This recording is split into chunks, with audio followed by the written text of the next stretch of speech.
Bueno, ya hemos señalado, ¿no?, que Dios ha establecido soberanamente la forma en que debe ser adorado.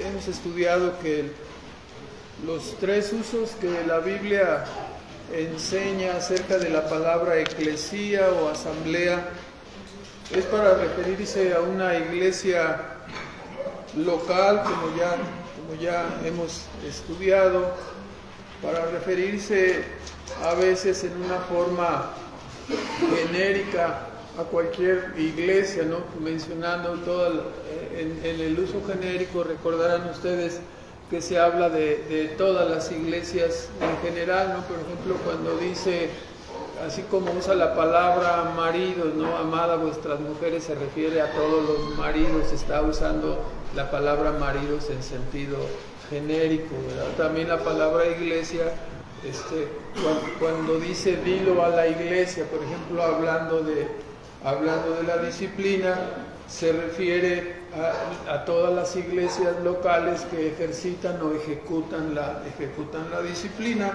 Y el otro uso de las 115 veces que aparece la palabra eclesía en el Nuevo Testamento, se refiere en dos ocasiones al uso escatológico, o para hablar de una iglesia que se va a reunir.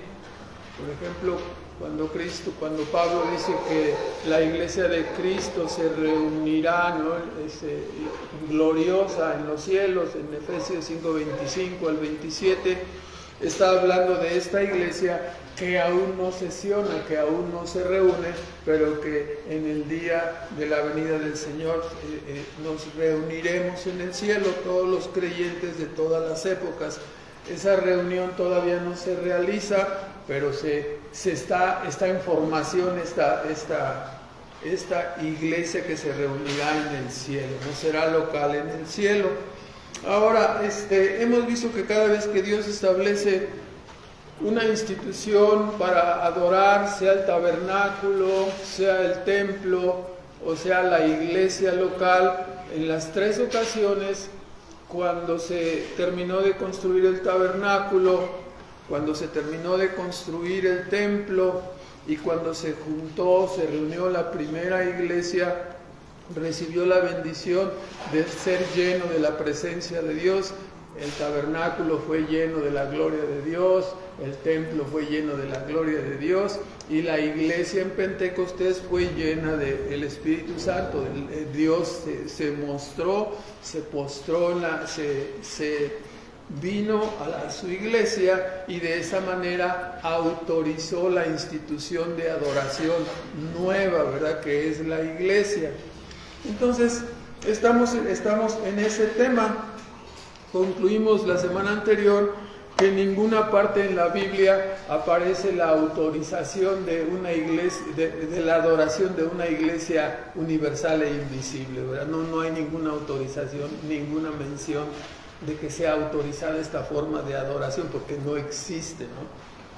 Cuando nosotros hablamos de la iglesia en el Nuevo Testamento, la palabra quiere decir asamblea, y la asamblea, la supuesta asamblea universal e invisible, que muchos, sin entrar en profundidad, dan por hecho, la realidad es que es una asamblea que no se reúne.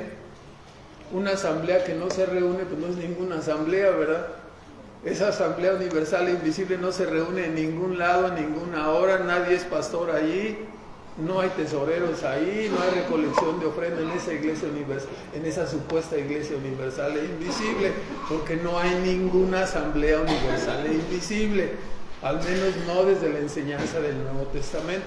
Entonces, cuando las personas dan por hecho que existe tal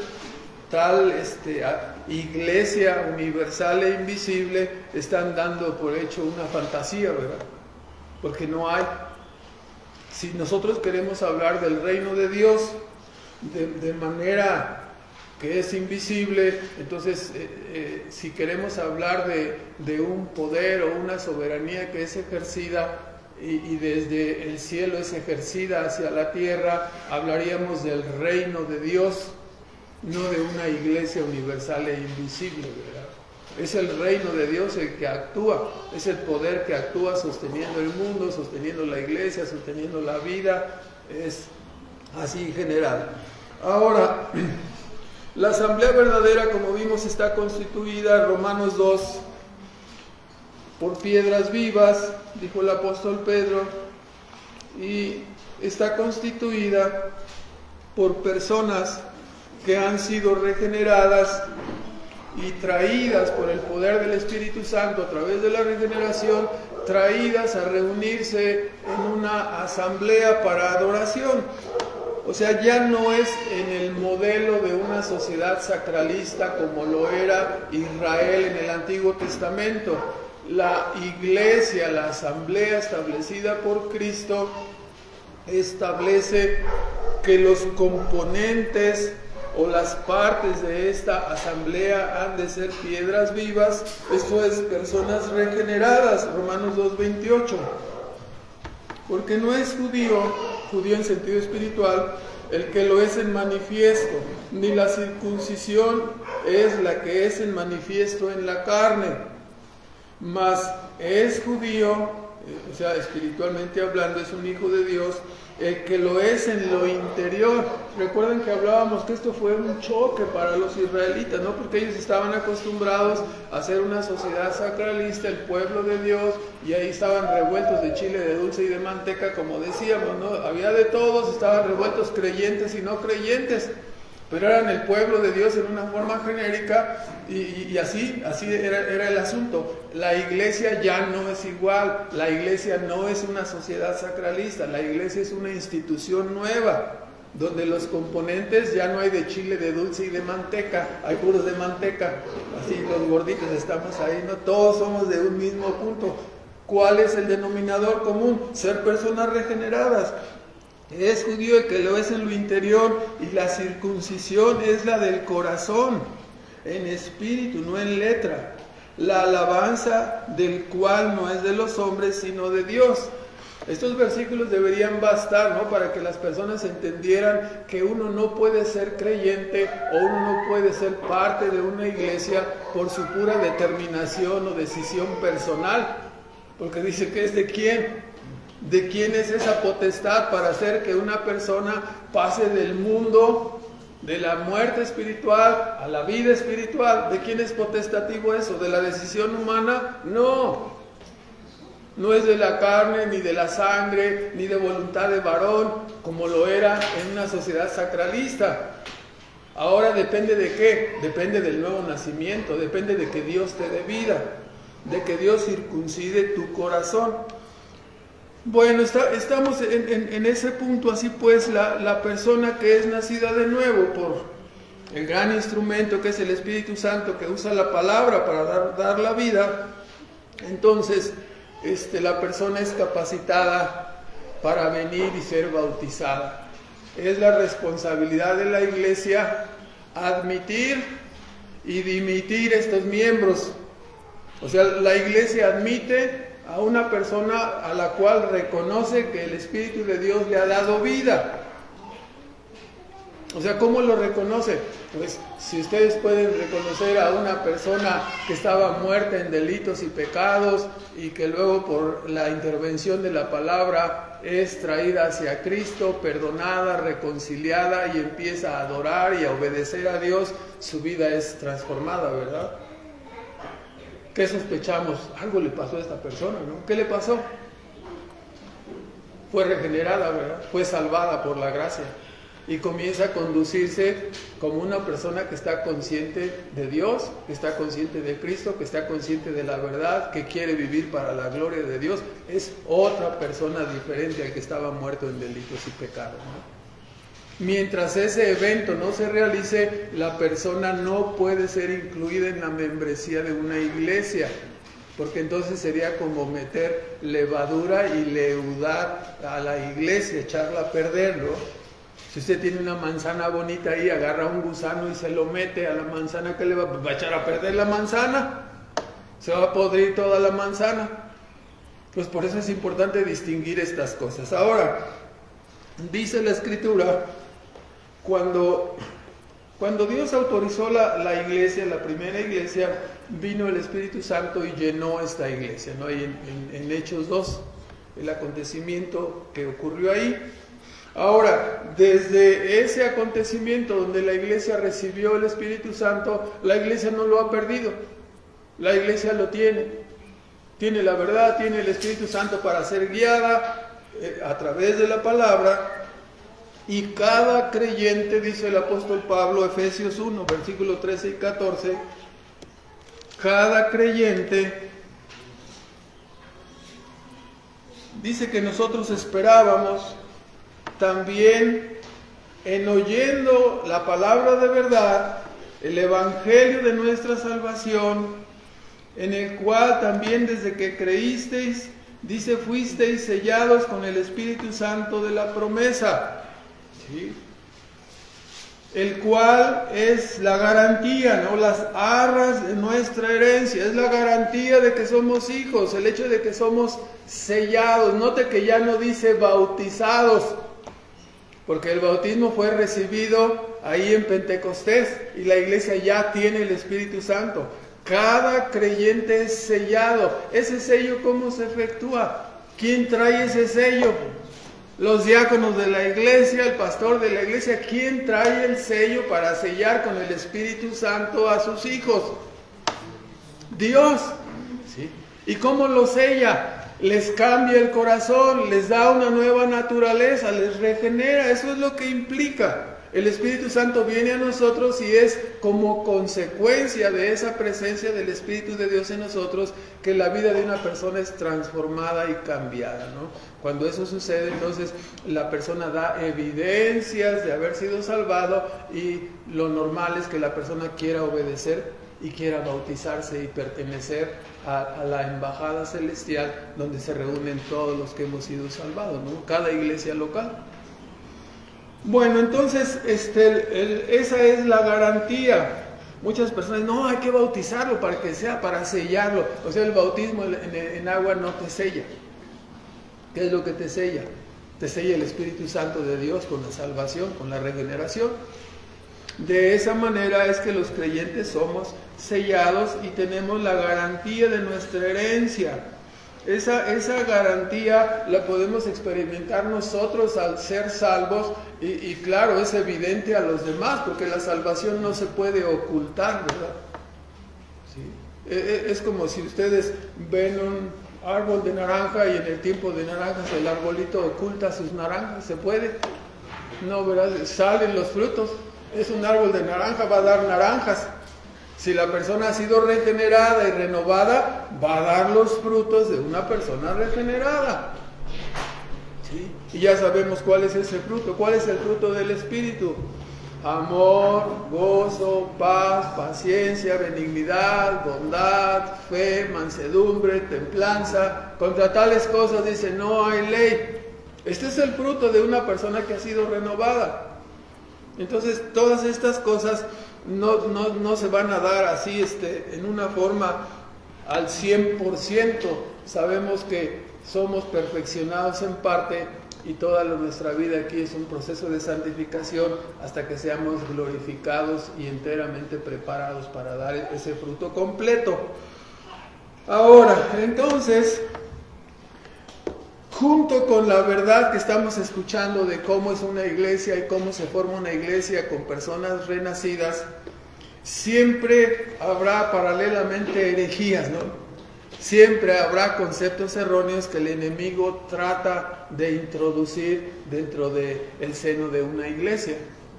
Una de las cosas que el enemigo ha procurado es este invento, ¿no? de la idea de una iglesia universal e invisible, ¿no? No hubo pues ninguna autorización, concluimos en la vez anterior, de una iglesia universal o invisible. No hay ninguna autorización en la Biblia de ese concepto. Entonces la pregunta es, ¿de dónde salió? ¿De dónde salió ese asunto de la iglesia universal e invisible que está tan de moda en tantos grupos y en tantas iglesias que han rechazado la verdad de la iglesia local para adaptarse a ese concepto nuevo, ¿no? Bueno, les voy a platicar de donde salió. Y la idea de la Iglesia universal e invisible nace como una influencia del sistema llamado platonismo, de la filosofía de Platón. La influencia del platonismo empezó más o menos alrededor del año 350 antes de Cristo. Platón tuvo un maestro, ¿no? Un maestro que se llamaba Sócrates, y luego tuvo un alumno que se llamaba Aristóteles, pero el más sobresaliente, porque fundó una escuela, fue Platón, ¿verdad? Entonces de ahí viene el concepto del platonismo. El platonismo llegó a influir en el cristianismo a través de su doctrina. Entonces, en forma breve, vamos a ver cómo se mezcló el platonismo y se metió en el cristianismo, que ocurrió 350 años después, ¿sí? 380, si quiere ser más exacto, cuando fue fundada la primera iglesia, ¿no? 30 años después de Cristo, del año 30 al año 33, que Cristo vivió y predicó y fundó la iglesia. Entonces, ahí nació el cristianismo y la primera iglesia. Pero el platonismo estaba ya asentado, ¿verdad? Los griegos, usted sabe cuán famosa era la cultura griega y tuvo esa influencia. Platón tenía una idea que más o menos la podemos, es un poco compleja, pero vamos a tratar de explicarla. Platón decía que había una verdad, vamos a decir verdades inmutables, y que esas verdades inmutables eran el mundo de las ideas, conceptos, ¿sí? Y que esto era invisible, inmaterial, el mundo de las ideas, el mundo de los conceptos, y que el mundo material era un reflejo imperfecto, todo el mundo, de lo espiritual. No sé si se entiende, más o menos así. Ahorita lo vamos a explicar. Si se quedaron así como yo también me quedé igual. Entonces, Platón pensaba que había un mundo invisible, material, y que toda la vida, un mundo invisible, inmaterial, y que toda la vida, el universo que veíamos, la materia y todo lo que veíamos, por supuesto, esto era, ¿cómo lo veía? Defectuoso y malo, ¿no? Pecaminoso. Entonces, desde esta perspectiva, lo perfecto, lo puro era el mundo de las ideas. ¿Sí?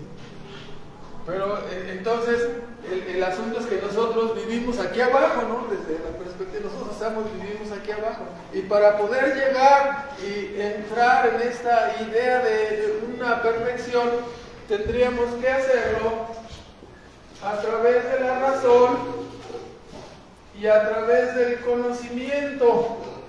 Entonces, evidentemente está incluido en esto la virtud, ¿no? La práctica de la virtud. Pero Platón pensaba, era uno de los tantos equivocados, que creía que el hombre natural podría, a través de la razón y el conocimiento, llegar a la perfección y al desarrollo como de un superhombre, vamos a decirlo así. Es el concepto de Nietzsche de más adelante. Era platónico, obviamente, ¿verdad? Era racionalista y tenía el concepto del platonismo. El gnosticismo es otra desviación, no nos vamos a meter ya ahorita más en broncas, nada más en esta parte, ¿no? Entonces, bajo esta perspectiva de nuestro amigo Platón, entonces él creía que el mundo de las ideas, el mundo de las formas, así le llamaba él, era invisible, inmaterial, ¿sí? Y este mundo era perfecto. Este mundo es invisible. Pero todo lo material era imperfecto, defectuoso, como podría verse. Así como nos podemos ver unos a otros aquí, defectuosos, imperfectos, de mal carácter, algunos bastante malos, ¿verdad? Entonces, estamos perfeccionándonos, pero ahí vamos. Cuando este concepto se introduce, el grave error del platonismo, primero, que no está considerando qué cosa es lo que nos enseña la Biblia, no está considerando la caída, y está considerando que el hombre natural por sí mismo, a través de la razón y el conocimiento, puede llegar o aspirar a la perfección o al superhombre. Esto es, sin Dios. Este es un concepto ateo, ¿no? Esto es lo que suple al concepto bíblico cuando una persona, a través de su razón y de su conocimiento, examina el mundo y dice, no, por aquí es el camino de la perfección, ¿no? A través de la razón y el conocimiento. Soy diferente de los perros, de los gatos, de los leones, pero puedo ser alguien más, puedo ser alguien perfecto, lo mejor, un superhombre. ¿Cómo? A través de la razón y el conocimiento. Entonces, este era el pensamiento. Desde la perspectiva platónica, entonces todo lo que hay en el mundo está, claro, defectuoso, malo, todo lo material es malo, ¿no? Está intrínseco, está manchado de pecado. Esto trae la influencia al cristianismo. ¿Por qué? Porque muchas personas no pueden distinguir todavía y siguen pensando que el mal está en la materia. La pregunta es, ¿en dónde está el mal? En el alma de los seres humanos, en el pecado. ¿Me explico? Ahí está el mal, ¿sí? No, si yo les presento, no traigo ningún billete de $100, los dejé en la casa, ¿no? Siempre cargo un billete de $100 para dar ese ejemplo, pero ahorita no lo traigo. Imaginen ustedes que este es el billete de $100, ¿no? Aquí está.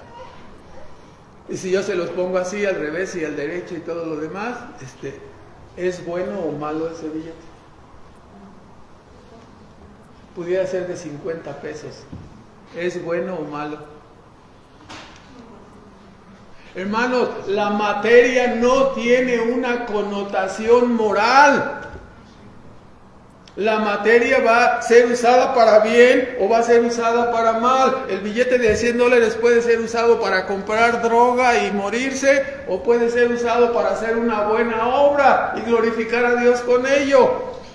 El billete no tiene ninguna connotación. La materia no tiene ninguna connotación moral. Si usted agarra una espada y dice, no, la espada es mala. Se agarra un rifle, el rifle es malo. ¿Es malo? Depende para qué lo vayas a usar. Si lo vas a usar para ir a asaltar al banco, el rifle sigue siendo sin connotación moral, pero tú lo estás transmitiendo tu connotación de ratero, ¿no? Y vas a ir a robar al banco. Lo estás usando para mal. ¿La espada es mala? Un bisturí, ¿es malo el bisturí? Pregúntele a los que operan, a los doctores, ¿no? Si son malos los bisturí, la espada, lo que tienen, a las señoras que están partiendo las cebollas, 4 cebollas ahí, taca, taca, taca, taca. ¿Es mala? No es malo el cuchillo ni la espada. Depende, si la usas también para robar, pues va a ser malo, ¿verdad? Pero no hay una connotación moral ni en el cuchillo, ni en el rifle, ni en ninguna materia. ¿El pecado dónde está? Está en el alma de los seres humanos. Entonces, se equivocó aquí Platón, ¿no? Entonces, la gran equivocación de Platón, usted puede leer en su casa, porque no lo vamos a leer ahorita, pero puede leer Marcos 7, desde el capítulo 7, versículo 1 hasta el 23, donde se discutió ese asunto, ¿no? Ese concepto se traslada al cristianismo cuando Cristo predicaba. Los fariseos tenían una influencia, no solamente de su propio judaísmo, pero también del platonismo, y que decían, mira, Tus discípulos comen con las manos sin lavar. ¡Ah! Pecadores, malvados, ¿no? ¿Sí? ¿Y ellos qué tenían en su alma? ¿Qué tenían en su corazón? Aparentemente eran el pueblo escogido de Dios, pero vino Cristo y lo rechazaron, lo repudiaron, lo apedrearon. Estaban ciegos, ¿verdad? Ni siquiera podían distinguir. Ellos se sentían justos a sí mismos y a los demás los veían como un fúchila. ¿Por qué? Come con las manos sin lavar. Además come carnitas. ¿Te imaginas un animal inmundo? Y estos, además de con las manos sucias, comen animal inmundo. Sí, tan buenas que están las carnitas, ¿verdad? Ya en alguna ocasión declaramos libre las carnitas. Puede usted invitarnos, puede usted comer todas las carnitas que quieran, ¿no? No hay pecado en comer. Si tú comes carne de pescado o carnitas o de res o te comes un pedazo de lechuga, no tiene una connotación moral lo que tú comes. ¿Me explico? Ay, no, ahorita es Semana Diabla, Semana Santa, y no puedo comer, es porque es pecado comer carne. No hay ninguna connotación moral ni en los bisteces, no importa si es de puerco, de res o de pescado, no importa. El pecado está en el alma, ¿no? Ese es el concepto. Los discípulos de Jesús, explícanos también, porque no lo entendimos. Dicen, hipócritas, quieren lavar los platos, pero tienen adentro su corazón. Del corazón salen los odios, los robos, todos los problemas salen del corazón humano. ¿Dónde está el pecado? En el corazón humano. ¿Qué es lo que hay que lavar? Lave el pescado, lave el puerco, lave todo y luego cómaselo. Y de todas maneras eso no va a cambiar nada en su corazón. Si usted se abstiene de comer, yo no como, humildemente soy muy santo, yo no como carne de puerco. Ustedes, porque son pecadores, comen carnitas, pero yo no. O sea, ¿qué te hace santo? ¿No comer carnitas? Lo que te hace santo es que seas perdonado y que tus pecados sean perdonados y tu alma sea limpiada por medio del único mediador que Dios ha puesto entre Dios y los hombres, que es Jesucristo, para perdonar pecados. Si tu alma no está limpia de pecado, irás a la condenación. Eso sí es importante. No importa si comas carnitas o pescado. Ya tienen hambre ustedes, pero aguántense tantito, ya no tardamos mucho. Entonces, el asunto es, hay personas que se quedaron con la influencia del platonismo en el cristianismo. ¿Por qué? Porque dicen, no, yo voy a mortificar el pecado. ¿Y qué hacen, no? Ahí está, la procesión del silencio. ¡Paz! ¡Paz! ¿Qué está haciendo? Está mortificando la carne. No, se está lacerando la espalda. Si te vas de rodillas, si te pones una cruz, si te clavas alfileres, lo que quieras, eso no va a hacer nada contra tu pecado. Nada. Tienes que venir a la sangre de Cristo para ser limpiado, ¿no? El único que puede limpiar el pecado de nuestras almas es la sangre de Cristo. No hay otra manera. El pecado está en el alma. Se lleva el texto, ¿no? Marcos, desde capítulo 7, del 1 al 23, ahí nos dice, ¿no? Como ni siquiera los propios discípulos entendían bien el concepto. Hay personas que dicen, yo no como esto, no como aquello, para purificarme, para limpiarme. O sea, puedes limpiar tu organismo de ciertas toxinas que están mayormente en algunos comestibles de res o de puerco. O sea, sí, te limpias de toxinas, pero contra el pecado, eso no te afecta si tú comes carne de puerco o carne de pollo, no importa, no lo puedes limpiar. Debido a las prácticas influidas, algunas personas empezaron a tratar de aislarse de este mundo cochambroso y cochino, ¿verdad? Y empezaron a practicar lo que se conoce como el ascetismo. Hubo algunos cuates y era una forma de vivir, una moda de vivir. Usted conoce lo que son las pajareras, ¿no? Que tenían aquí está la tierra, acá arriba se subía el cuate y tenía un techito así como un perro, perdón por el asunto, ¿no? Pero, ¿sí? Y este cuate le subían la comida, un pan y agua aquí para que no se muriera. Era un asceta, eran los que practicaban el ascetismo, no querían entrar en contacto con el mundo, ni siquiera pisarlo, porque se contaminaban, entonces se elevaban por encima. Algunos de los testimonios de los ascetas están registrados en algunos libros, y dice, estaba yo ahí, estaba medio flaco, medio muriéndome de hambre, dice, pero había una pasión dentro de mí y una codicia que me consumía. El testimonio de ellos. ¿Por qué era? Porque ni la falta de alimento, ni aunque tú quieras mortificar y adelgaces tu cuerpo hasta quedar como un hilacho, eso no te va a ayudar a mortificar nunca el pecado. ¿Cuál es el asunto del pecado? Solamente puede ser resuelto a través de la fe en Cristo Jesús. Y poniendo nuestros pecados en Él y recibiendo la justicia de Él en nuestra cuenta, es la única manera de resolver nuestro problema individual de pecado. No hay otra manera. Tú puedes tomar nada más pura agua y comer puro pan y no contaminarte ni con puerco, ni con ningún alimento inmundo de esos, tan ricos que están los tacos. Y de todas maneras te irías al infierno si no están perdonados tus pecados. Aunque digas, no, yo en la vida ni siquiera he ido a los tacos del Paisa, ni he ido a ninguna cosa inmunda ha entrado en mi boca, ¿no? Entonces, el monasticismo fue otro movimiento parecido, ¿no? El monasticismo, o sea, los monasterios, ya sabemos lo que hay en los monasterios, ¿no? Masculinos y femeninos, la historia, y hay libros que están ahí para documentar lo que ocurría en estos monasterios. Cosas terribles, ¿no? Orgías terribles, abusos increíbles, fetos y un montón de cosas, ¿no? Para todo era con la finalidad de ¿qué? Quedar ocultos, no apartados, y eran limpios de pecados cuando estaban más llenos de maldad que ninguna cosa. Entonces, la materia no contiene ninguna maldad intrínseca. El pecado es un mal inmaterial que se aloja en el hombre debido a la caída. Entonces, ¿qué tiene que ver todo esto? Bueno, muchas personas dicen, yo me voy a santificar.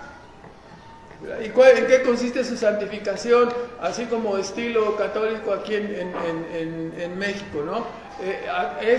No voy a comer carne toda la cuaresma. Quedan así, ¿no? ¿Y según se santificaron? No. No hay nada, o sea, el pecado sigue intacto, no son puros engaños, es un engaño, ¿no? Entonces, ¿por qué estamos tratando esto? Porque el concepto de la Iglesia Universal e Invisible es también un efecto del platonismo. ¿Ya no vi dónde quedó Platón?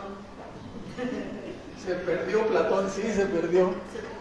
Entonces, bueno, es un efecto del platonismo dentro lo borreo que del cristianismo ya se borró aquí. Entonces, en alguna parte está, en mi mente nada más. Entonces, la idea de la Iglesia Universal Invisible vino a la luz a través de esa influencia del platonismo dentro del cristianismo. ¿De qué manera influyó? Bueno, vamos a platicar un poquito la historia en las 2 horas que nos quedan. Primero, se debió en un principio a un error derivado de malinterpretar el bautismo, ¿no? Las iglesias se equivocaron y empezaron a manejar lo que se conoce como regeneración bautismal. Entonces, cuando empezaron algunos grupos a bautizar a los niños, ¿qué fue lo que pasó? Estaban bautizando e integrando a los niños a la membresía de una iglesia, pero los niños no eran regenerados. Entonces, ¿cómo se empezaban a portar? O como siempre, los niños se conducen como siempre. No tienen a Dios en su noticia hasta que son perdonados y reconciliados con Dios a través de Cristo, ¿no? Pero mientras tanto va a ir creciendo su maldad y todas las cosas que van. ¿Para qué les platico? Ustedes tienen edad suficiente para saber lo que ocurre, ¿no? Y aunque los papás y las mamás siempre dicen, no vayas a hacer eso. ¿Y qué fue lo que hicimos? Lo que nos dijeron que no debíamos hacer, ¿verdad?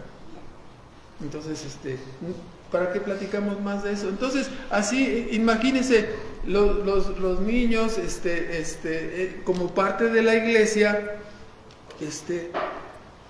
pero se conducían igual que los niños paganos, y los mayores igual, ¿no? Entonces, la teoría de la Iglesia Universal e Invisible les sirvió especialmente a los que dejaron el modelo neotestamentario de una iglesia de personas regeneradas, la iglesia común me refiero. Entonces, estas iglesias, para justificar que sus adherentes o sus miembros se conducían como villanos, dijeron, bueno, es que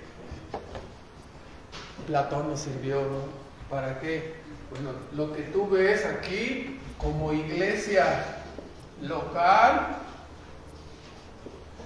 es defectuoso. O sea, todos los componentes son medio maletas, ¿sí? La única verdadera iglesia, no juzgues a nadie, la única son los que pertenecen a la iglesia universal e invisible. Eso solo Dios los conoce. O tú ves el corazón, ¿quién? No, solo Dios los conoce. ¿Entiendes la idea, no? Entonces, estaban llenos de una membresía tipo sociedad sacralista del Antiguo Testamento. Eso es lo que pasa en la iglesia común en el mundo. La iglesia común me refiero a la iglesia que ustedes ya saben cuál es.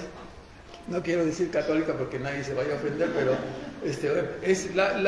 está llena de ¿qué? Está llena de todas las personas están engañados, ¿no? Pensando que son salvos y que muriendo, este cuate era borracho, parrandero y jugador y se murió, y todos, sí, se va a ir al cielo, ruega por él, y sí, Torre de Marfil, y quién sabe quién, ruega por él, y según se va a ir al cielo, ¿no? Tan bueno que era, ¿no? Y todos los que están allí, nadie dice nada, ¿no? Todos saben que era borracho, parrandero, jugador, adúltero, malvado, grosero, pelafustán, hasta narcotraficante. Pero trae la Virgen de quién sabe dónde, y ¿cómo se llama? San Juan Ventura, quién sabe cómo se llama, el de los Valverde, Chincheverde, no sé cómo se llama. Entonces, traen ahí, dice, este cuate se va, como trae eso, se va a ir al cielo. No, hermanos. No, es un engaño. Entonces, para justificar, o sea, ¿cómo justificas que venga un narco y te dé una narcolimosna millonaria para tu iglesia, ¿no? Y tú le des la absolución, requin, cantin, paz, taran, charran, chirrin. O sea, ¿cómo justificas eso? No, hermanos, es un engaño. Está engañado el pobre hombre que imparte esa bendición y está engañado el pobre hombre que recibe esa bendición. No hay ninguna bendición ahí, es un autoengaño. Esas personas van a ser condenadas mientras no se arrepientan y tengan una experiencia de haber sido salvados, regenerados por la gracia, porque Dios salva a los más viles. Aquí estamos. Entonces, bueno, como la iglesia común se empezó a llenar de esos niños que crecieron y se comportaban como malvados, no, pero solo Dios sabe quiénes son los verdaderos. Ahora, en segundo lugar, entre el siglo I y III, muchas iglesias abandonaron el patrón neotestamentario y empezó a cundir lo que se llama eclesiasticismo. ¿Qué es el eclesiasticismo? Las iglesias pequeñas de lugares tenían sus propios ministros, pero después empezaron a juntar la iglesia de aquí con otra iglesia pequeña ahí de Salamanca, con otra iglesia, y entonces esos, como había ministros más prominentes que otros, entonces un ministro empezó a sobresalir de entre los demás y empezó a controlar no solamente la iglesia que tenía, pero una, otra y otra iglesia, hasta que finalmente se fue por estados, por regiones, hasta que finalmente llegó lo que conocemos como un obispo metropolitano, que a la postre se convirtió en lo que hoy es el Papa, ¿no? Que es el, entre comillas, ¿no?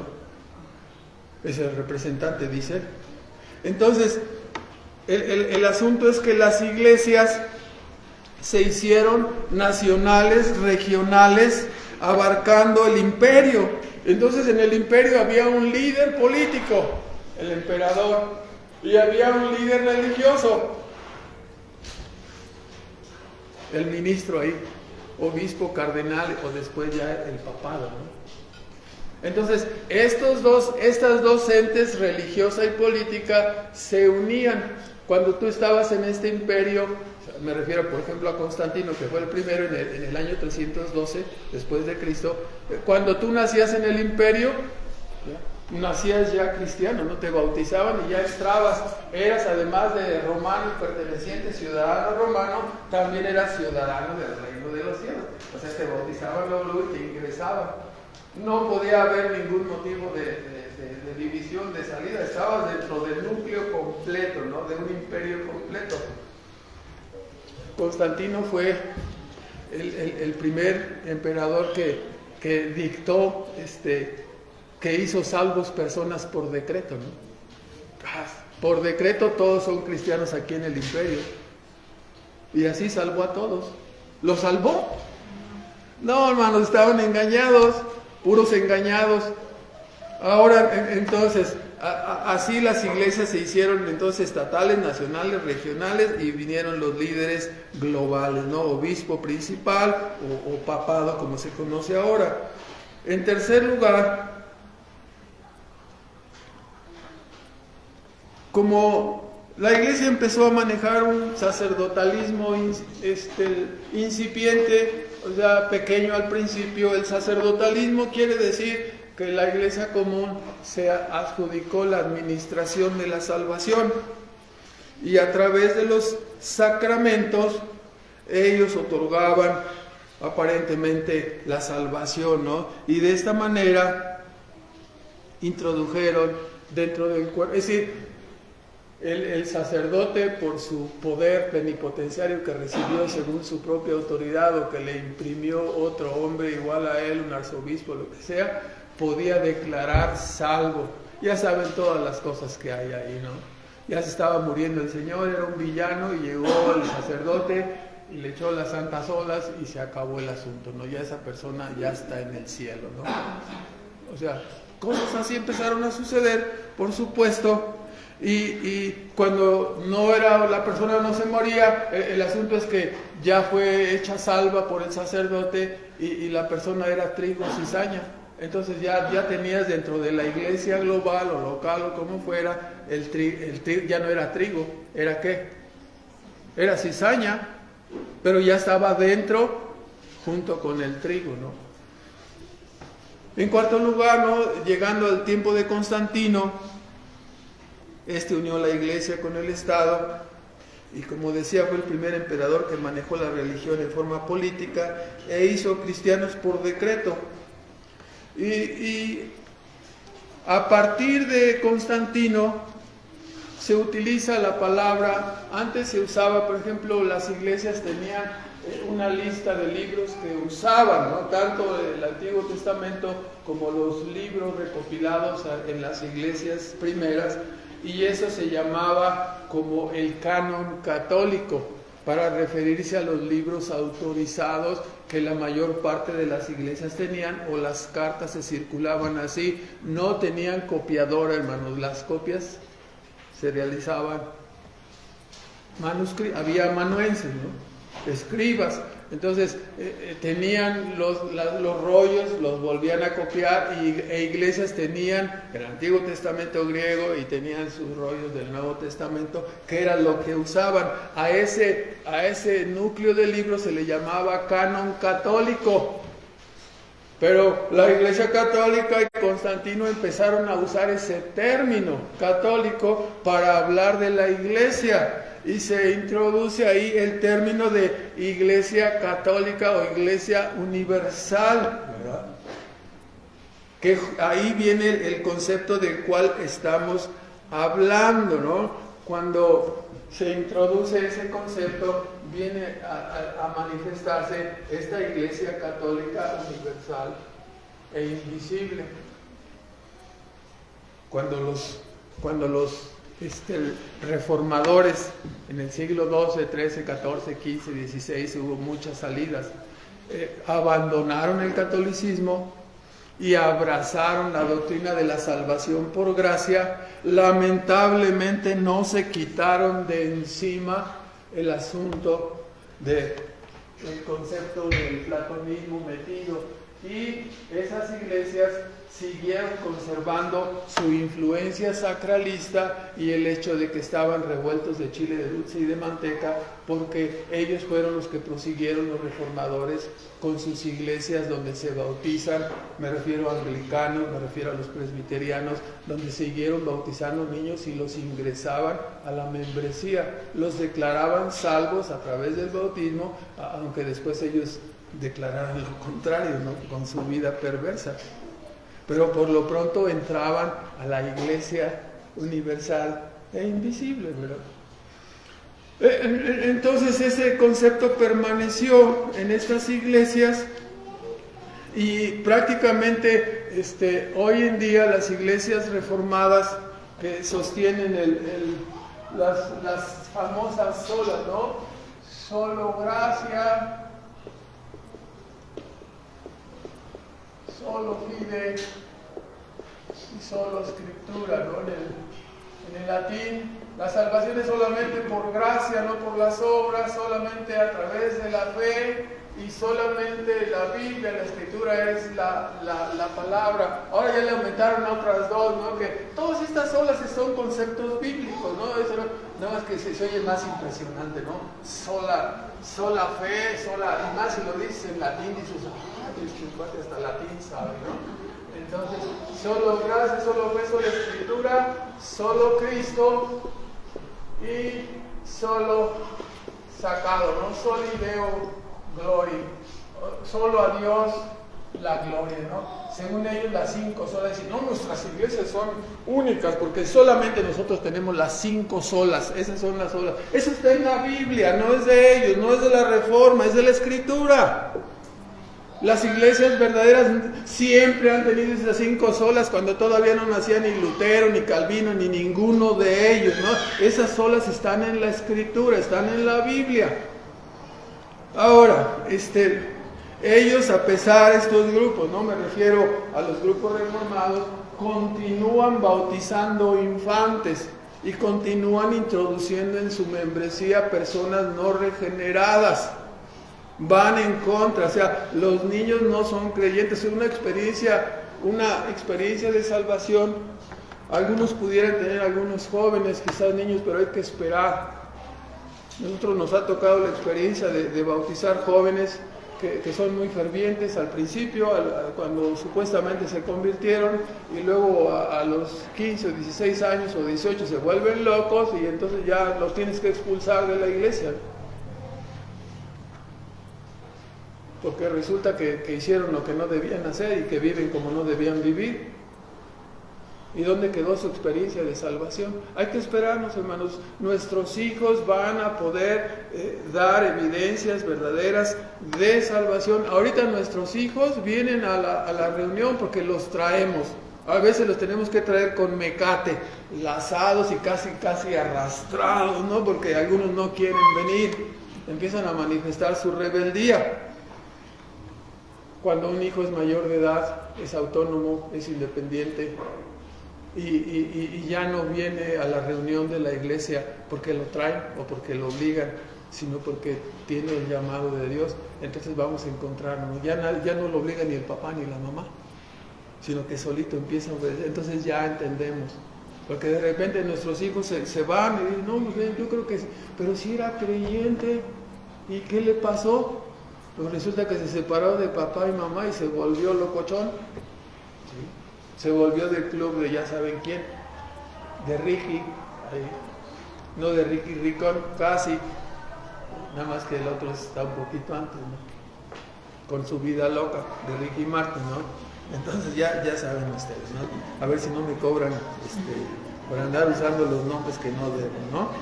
Pero el punto es que, hermanos, así el asunto, ¿no? Los reformadores se quedaron a la mitad del camino y tienen graves problemas, ¿no? El niño es bautizado, pero el niño no tiene una experiencia creíble de salvación. La Biblia dice que bauticemos creyentes. ¿Sí? Es como las maestras de la escuela dominical, ¿no? Que se toman la libertad de decirle al niño: ¿aceptas a Cristo como tu Salvador personal? ¿Y qué va a decir el niño? Sí. Sí. ¡Ah, ya es salvo! No, hermano, no tiene una experiencia o sea, ¿qué nos ganamos? No nos ganamos nada. Nosotros no podemos salvar a nadie. Si tú le dices a tu niño: súbete aquí, bájate acá, muévete para allá, ¿qué va a hacer tu hijo? Va a hacer lo que tú le digas. La experiencia de salvación es una experiencia espiritual, es cambiar a una persona podrida en una persona nueva que ame a Dios. Esa es la experiencia, es el milagro de la salvación. Eso no lo podemos hacer nosotros por ninguna decisión humana. Es una experiencia que Dios concede a los que quieren tener en el cielo, ¿no? Ahora, la iglesia, por lo tanto, no hubo iglesia judía en el Antiguo Testamento como hay grupos. Claro, los grupos reformados manipulan ciertos conceptos para aparecer como ortodoxos. Ahora resulta que los ortodoxos son ellos, y los que estamos en la línea histórica del Nuevo Testamento ya no lo somos, ¿no? Porque ellos tienen las olas, ellos tienen la reforma, nosotros salvamos la iglesia. ¿Cuál iglesia salvaron? Salieron de la católica y siguieron con alguna podredumbre en sus costumbres y en sus prácticas. La iglesia de Dios permaneció siendo preservada por grupos separados de la iglesia oficial. Se fueron a las montañas, se fueron a los cerros, fueron perseguidos, les quitaron sus propiedades, fueron muertos y martirizados. Esas son las verdaderas iglesias, no la iglesia oficial, ni tampoco la iglesia que salió de esa iglesia oficial, que es el grupo de los reformados. La línea histórica está en la línea histórica de los llamados anabautistas, o cualquier, el nombre es lo de menos. La doctrina y práctica es lo que hace verdadera una iglesia. Ahora,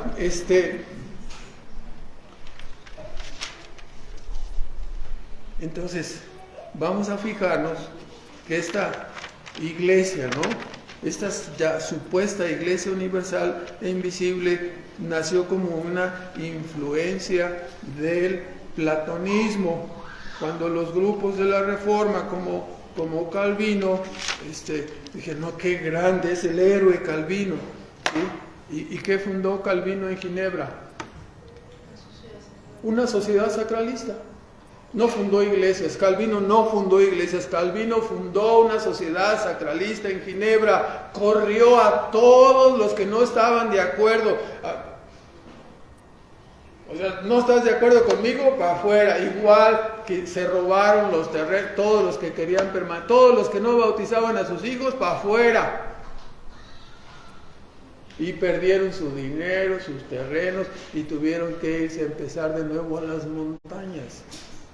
O sea, decimos: no, es que pero Calvino tenía las doctrinas de la gracia, sí, pero por el concepto de la iglesia local cometió todas las arbitrariedades de lo que nos podemos dar cuenta ahora.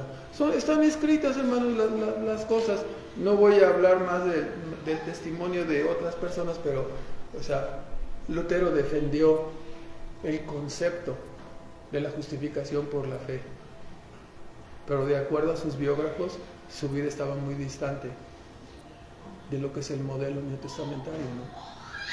Solo Dios sabe, ¿no? El concepto, ahí está en sus libros, ahí está escrito, ¿no? ¿Sí? que de ninguno de, o sea, si escriben del pastor fulano, del pastor perengano, que eras un borracho y un comilón, bueno, si dijeron de Cristo también, pudieran ser calumnias o pudieran ser verdades, quién sabe, ¿no? No estamos para juzgarlos a ellos, estamos para nosotros asirnos del modelo neotestamentario. Vamos lento. Entonces, primera de Timoteo 3, 14 y 15 que leíamos, dice que la iglesia, en los estudios anteriores, que la iglesia es columna y baluarte de la verdad. Y solamente podemos ser pilar, columna de la verdad si nosotros sostenemos la verdad de la Biblia, la apoyamos declarándola en la predicación, reafirmándola a través de nuestras vidas y reafirmándola a través de la disciplina que ejercemos como es mandado en la Biblia, ¿no? Cuando ahí en 1 Corintios 5 había una persona que era un adúltero y Pablo se enojó porque los corintios estaban todos emocionados, no, que yo hablo lengua, no, que yo interpreto, y dice, a ver, espérense, lo que tienen que arreglar son las cosas de ahí adentro que están muy mal. ¿Qué estaba mal? Dice, alguno que es adúltero y esté entre vosotros, dice, échenlo para afuera, ejerzan la disciplina. En un tiempo cuando había los dones extraordinarios estaban vigentes, ya no están vigentes, ya fue anotado el Nuevo Testamento, ya no hay dones extraordinarios. Traemos de nuestra víbora de cascabel para probar al que quiera, ¿no? ¿Sí? A ver si es cierto. O un alacrán, es más fácil conseguir que un alacrán o una... La tarántula no es tan venenosa como algunos piensan, ¿verdad? Pero de todas maneras no me dejaba picar por una de esas, ¿verdad? Pero, hermanos, o sea, la iglesia es columna y baluarte de la verdad y si yo sostengo la verdad, pero con mis prácticas la contradigo, entonces no va a funcionar. Entonces, la iglesia verdadera tiene que sostener la verdad en doctrina y práctica. ¿Qué pasa cuando una iglesia deja de sostener la verdad en la doctrina y práctica?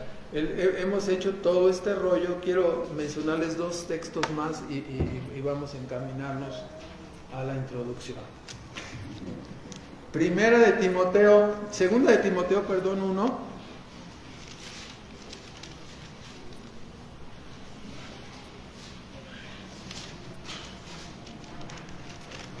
Primera de Timoteo 1.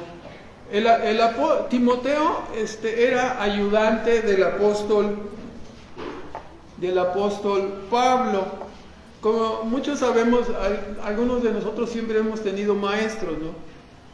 Siempre hay un Pablo y un Timoteo, ¿no? Algunos hemos sido, yo le cargaba la maleta a un hermano muy querido de allá del distrito, a un gringo que también está igual de abundante cabellera como yo. Entonces yo era su Timoteo, él era mi Pablo, él me enseñó la verdad y así no, Pablo tenía a Timoteo, lo manda a Éfeso, 1 de Timoteo 1:3.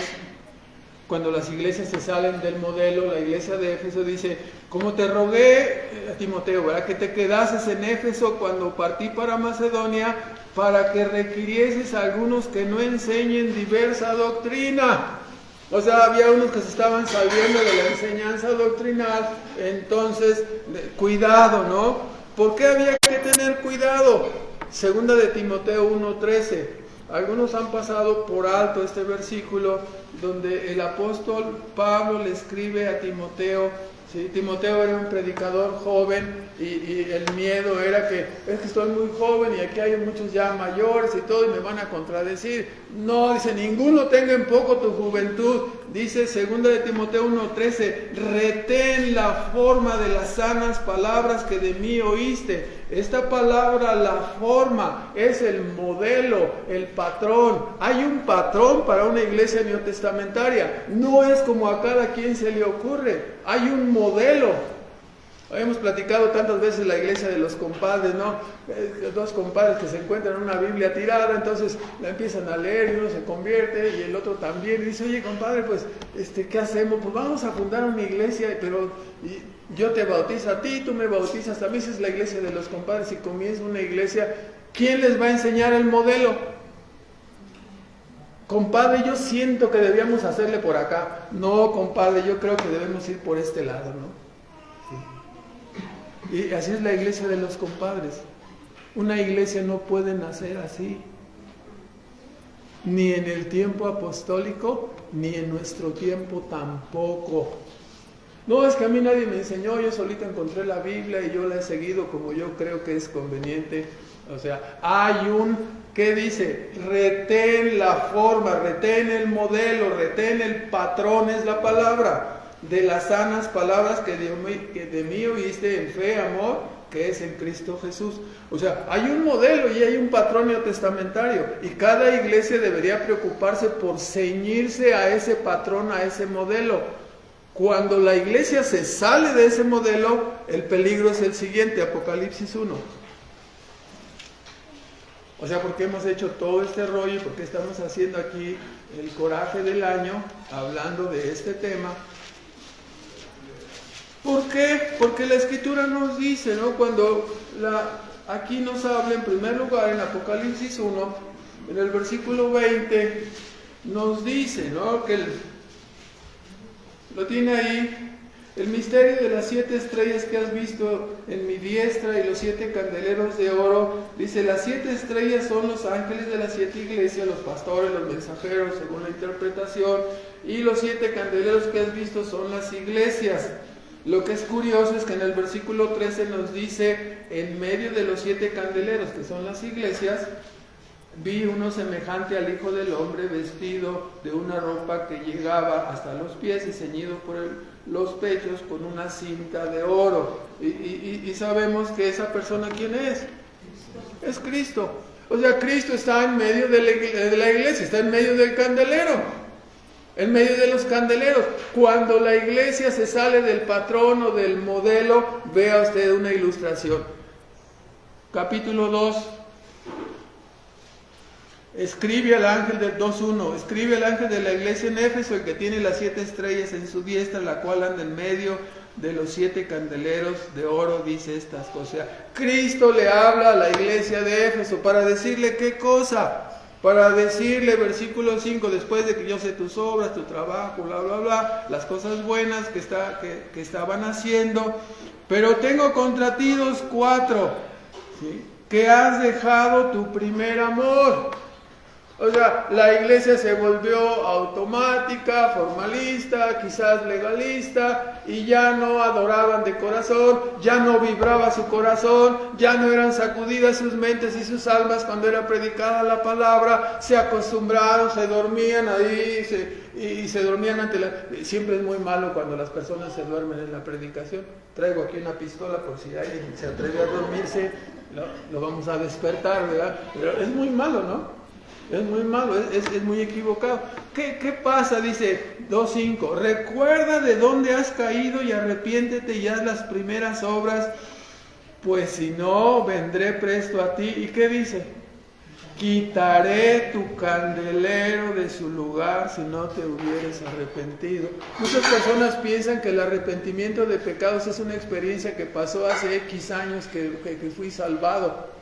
Y después viven su vida así, sin arrepentirse, ¿no? ¿Cada cuándo pecamos? Todo el día. Entonces, la práctica del arrepentimiento debe ser algo continuo, debe ser algo... Y nos duele que si pecamos y luego nos arrepentimos. Señor, te damos gracias, perdona por mis pecados, por todos mis pecados en general. Amén. Ya se... No, hermano, estás mal, te vas a endurecer, te vas a enfriar, tienes que arrepentirte, el pecado se tiene que odiar, que aborrecer, que rechazar. Si no lo haces, tu corazón se va a acostumbrar al pecado y se va a engrosar, te vas a enfriar. Por eso no sientes, por eso no retumba tu corazón, por eso no retumba tu alma, porque estás endurecido. Hay que romper esa piedra para poder sentir en el alma la palabra de Dios. Porque si no lo hacemos, entonces Dice, la iglesia se va a hacer acomodaticia, ¿no? ¿Amas a Cristo? Pues sí, más o menos. Le cantamos a Cristo, sí. Gloria, gloria, aleluya. ¿Así cantas a Cristo? Al que dio su vida por ti, al que derramó su sangre por ti, así le adoras, así le cantas. ¿Sí? No hay fervor. Debemos ponernos a llorar cuando no hay fervor. Debemos ponernos a humillarnos y pedirle a Dios, perdona nuestros pecados, perdona nuestras almas. Te hemos cantado peor que si fuera un concierto de los Bukis, peor que si fuera cualquier. Estoy más emocionado allá que aquí mismo. ¿Cómo es posible? Es a causa de nuestras almas, a causa de nuestros corazones que están engrosados y no nos damos cuenta de lo que está sucediendo con nuestras vidas, ¿no? Si nuestras almas ya no vibran, tenemos que humillarnos delante de Dios. El arrepentimiento es una práctica continua, no es nada más al principio. Entonces, hermanos, el peligro de una iglesia, si se desvía la iglesia en doctrina y nadie se da cuenta, sí. Ya somos la iglesia universal invisible. No, yo también estoy de acuerdo con esa doctrina de la Iglesia Universal Invisible. ¿Sí? Ah, ¿sí? ¿Desde cuándo? ¿Desde cuándo cerraste tus ojos a la verdad? ¿Desde cuándo no lo entiendes? Una poca de levadura leuda toda la masa. Entonces debemos de tener cuidado. Si la iglesia se desvía en doctrina o en práctica, sí, tenemos aquí uno que es ratero, es ladrón, es borracho, pero no, es un buen hermano. Sí, ¿desde cuándo es un buen hermano? ¿Desde el punto de vista de quién? Es una persona malvada que tiene que ser sacada, porque si no la iglesia se pudre. Y si nosotros no tenemos cuidado de la doctrina y de la disciplina, las iglesias se pudren y el candelero es quitado. ¿Sí? La iglesia católica sigue teniendo edificios, todavía se reúnen. Cristo se fue hace miles de años de allí y no se dan cuenta que no hay nada allí. Es una tragedia. No queremos que nuestra iglesia evangélica, nuestra iglesia bautista le suceda lo mismo, ¿no? Entonces, si no queremos que eso suceda, tenemos que estar fervientes, calientitos, en comunión con Dios. El cristianismo no se vive solo, somos una comunidad, somos una iglesia, una hermandad, una familia, todos los conceptos que son usados para enfatizar este punto. No es que yo me vaya a meter a su casa todos los días, ni que vaya a comer de gorra todos los días a su casa, no, esa no es la hermandad. Es que seamos verdaderamente, nos amemos, oremos unos por otros, nos preocupemos unos por las almas de los otros, procuremos la salvación de los que están alrededor de nosotros. Entonces nos ponemos rabiosos y hacemos berrinche y coraje, porque el apóstol Pablo les dijo a los Gálatas, así en un tono furioso, es en el griego, ¿no? Oh Gálatas insensatos, ¿quién los extravió del evangelio? ¿Quién los hechizó? ¿Quién los embrujó para dejar la verdad de la justificación solo por la fe y ahora comenzar a hacer la fe más las obras? ¿Qué está pasando con usted? Estaba furioso el apóstol. Capítulo 3 de Gálatas. Cuando una iglesia se desvía un poquito de la verdad, es muy grave, es muy delicado. Y si la persona se sale tantito, nada más tantito, no, pues así empezó la iglesia católica que ve ahora.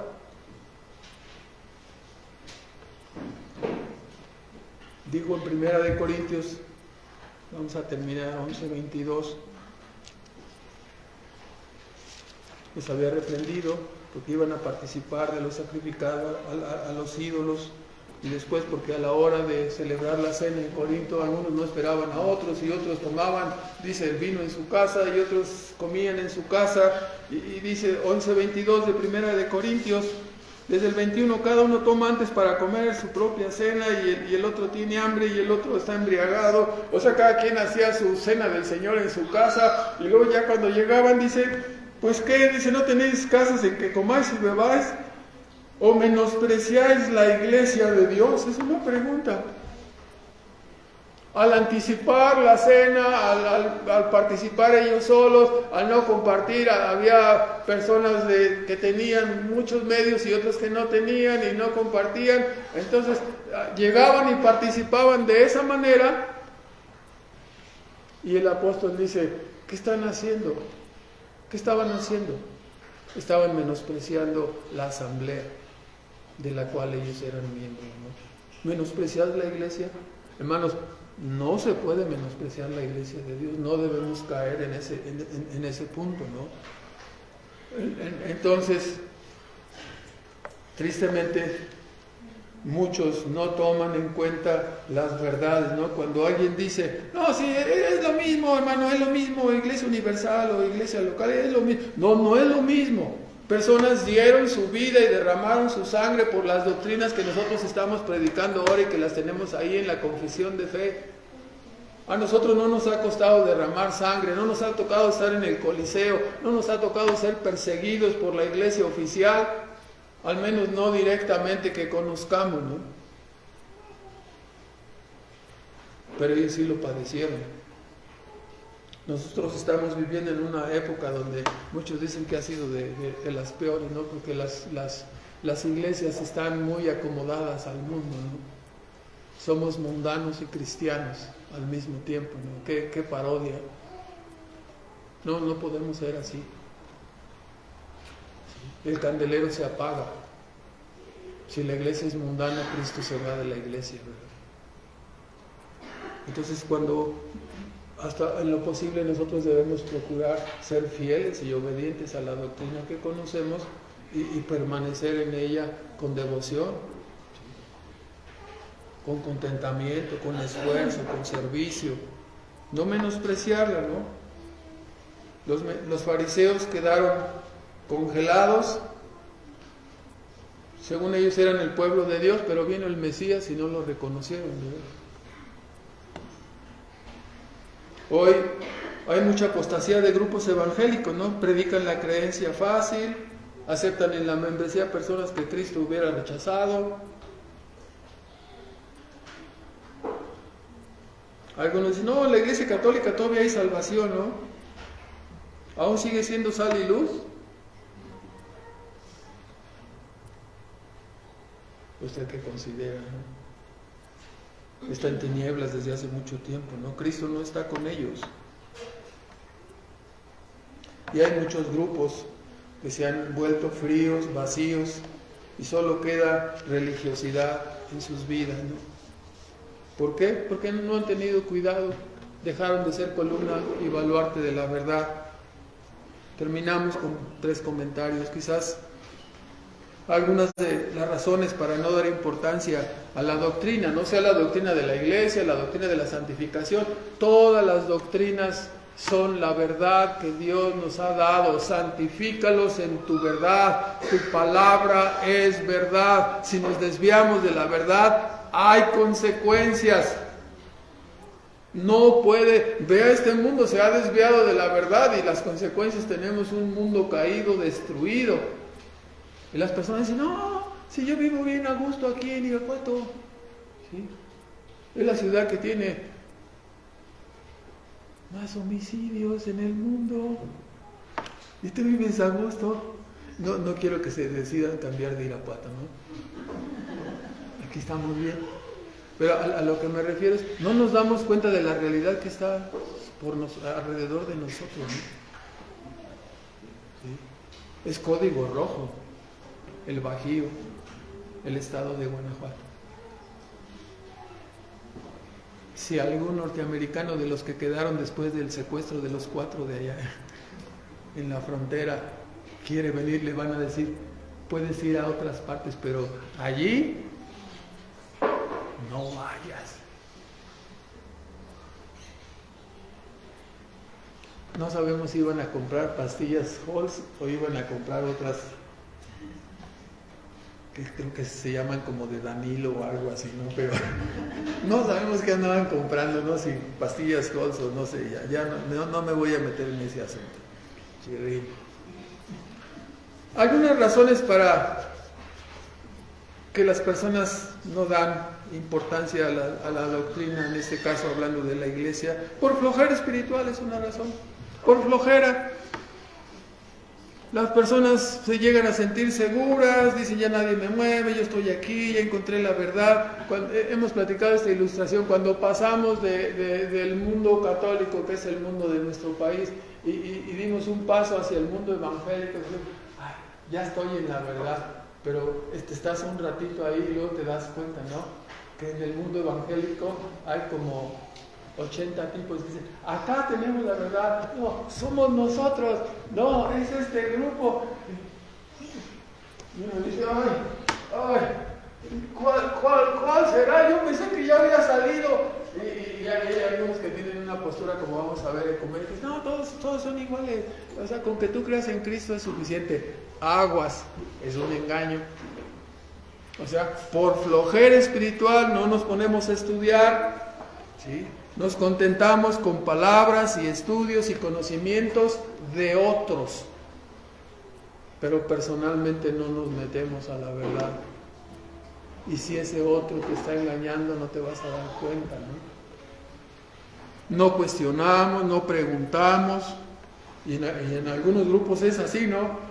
Con tal que no baje la asistencia. Algunos pastores están en esa posición, ¿no? Con tal de que mi sueldo se complete, pero no quieren molestar o incomodar a nadie con respecto de alinearnos a la doctrina correcta, ¿no? Algunos, ¿por qué no dan importancia a la doctrina? Porque tienen una posición ecuménica. ¿Qué es esa posición ecuménica? Suena como económico, pero es ecuménica. Quiere decir que esa fue una invención del diablo para decirle a los grupos evangélicos, incluido el movimiento católico ahí, para decir, somos todos iguales. O sea, no se fijen en la doctrina, porque la doctrina divide. Fíjense solamente en el amor, lo que importa es el amor. Oye, sí, qué tontos. Nos hemos estado menospreciando en lugar de amarnos. No, estos cuates bautistas son doctrinales y perniciosos. Hay que echarlos para un lado. No tienen amor. Lo que importa es el amor. No, hermanos, dice la Escritura que debemos andar en la verdad, en amor, en la verdad, no separados de la verdad. Entonces, algunos dicen, no, esas doctrinas no son importantes, no busquemos o investiguemos lo que separa, hablemos del amor, al cabo todos somos hijos de Dios. Y claro, ¿cuál idea cree que aceptan? Todos somos hijos de Dios y todos pertenecemos ¿a dónde? A la Iglesia universal e invisible. No importa, todos somos hijos de Dios. Esta es la posición tradicional, cómoda, y la idea de la Iglesia universal e invisible. Y Platón no sabe, pero le están rindiendo pleitesía. Gracias, Platón, nos diste aquí la salida para poder justificar, ¿no? Cuando las personas están divididas, cuando no quieren estudiar, inventamos la idea de la... Gracias, Platón, por darnos el asunto del platonismo e inventar el concepto de la Iglesia universal e invisible. Y claro, así vemos, este grupo niega el nacimiento virginal, pero tienen el Evangelio, son hermanos, no los juzgues, hermano. Este grupo vomitan y rugen y hacen, pero creen en Cristo todavía. Entonces no hay que menospreciarlos, son de Dios todavía. En este otro grupo han convertido la adoración en aeróbics. Parece un baile, no salen ahí bañados en sudor como cuando los que hacen aeróbics, ¿no? Porque la adoración es, aquí sí adoramos y brinque todo el culto ahí adorando, ¿no? Y son aeróbics, no es adoración. No hay decencia ni orden.